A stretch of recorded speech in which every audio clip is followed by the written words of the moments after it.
मैं खुद पढ़ूं या ना पढ़ूं, तुम्हें ज़रूर पढ़ाऊंगा, वो खुद ही तुम्हारे दिल में उतर जाएंगे।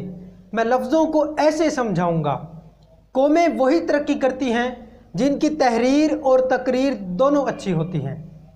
तकरीर तहरीर से ज़्यादा असर रखती है। तकरीर किसे कहते हैं? अपने माफ़ियूज़ ज़मीर को लोगों के सामने बिला झिझक पेश करना तकरीर कहलाता है। तकरीर की बहुत सी किस्में हैं। तकरीर सियासी हो सकती है, मुआशरती हो सकती है, इल्मी हो सकती है, दीनी हो सकती है या शख्सी हो सकती है। आम तौर पर बच्चों को दीनी और मुआशरती तकरीरें सिखाई जाती हैं। तकरीर किसी कौम के लिए बहुत ज़्यादा ज़रूरी है। अगर आप एक अच्छे लीडर बनना चाहते हैं या ज़िंदगी में बड़ी कामयाबियां समेटना चाहते हैं, आप कुछ भी करना चाहते हैं, आपकी तकरीर अच्छी होना बहुत ज़्यादा ज़रूरी है। इसके लिए आपको तकरीर ज़रूर सीखनी पड़ेगी, क्योंकि आपने ज़िंदगी में कोई ना कोई काम ज़रूर करना है और हर शख्स चाहता है कि बड़े से बड़ा काम करे।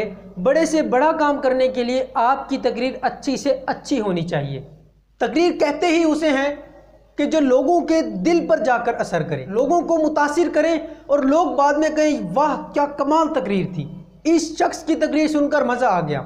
अगर कोई आपकी तकरीर सुने फिर वो शख्स कहे कि यार इस शख्स की तकरीर ज़रूर सुननी चाहिए। अगर हम पाकिस्तान को तरक्की करता हुआ देखना चाहते हैं तो हम लोगों को अपनी तकरीर बेहतर करनी पड़ेगी, अपनी तहरीर अच्छी करनी पड़ेगी। इसके लिए हमें ज़्यादा से ज़्यादा मुताला चाहिए, क्योंकि आपने जब भी डाइस पर तकरीर करने के लिए जाना है तो आपका मुताला इतना हो कि जब आप वहाँ पर जाएं तो आप घबराएं नहीं। आपके माइंड में इतनी बातें हों कि आप उनमें से कोई भी बात आराम सुकून से खड़े होकर कर सकें। अक्सर लोगों का मुताला ज़्यादा नहीं होता, वो घबरा जाते हैं, तकरीर नहीं कर पाते, उनकी समझ में नहीं आती कि हमने यहाँ क्या बात करनी है, या जो चंद एक बातें उन्होंने रटी रटाई हैं वो वहाँ पर जाकर भूल जाते हैं। इस तरह उनकी तकरीर मुतासिर हो जाती है। आप 60/60 का फार्मूला यूज़ करें। 60 मिनट रीडिंग करें, फिर उसमें से 1 मिनट का आप निचोड़ निकालें जो आपने तकरीर में बयान करना है। उम्मीद करता हूँ कि आप लोग अपनी तकरीर ज़रूर बेहतर करेंगे।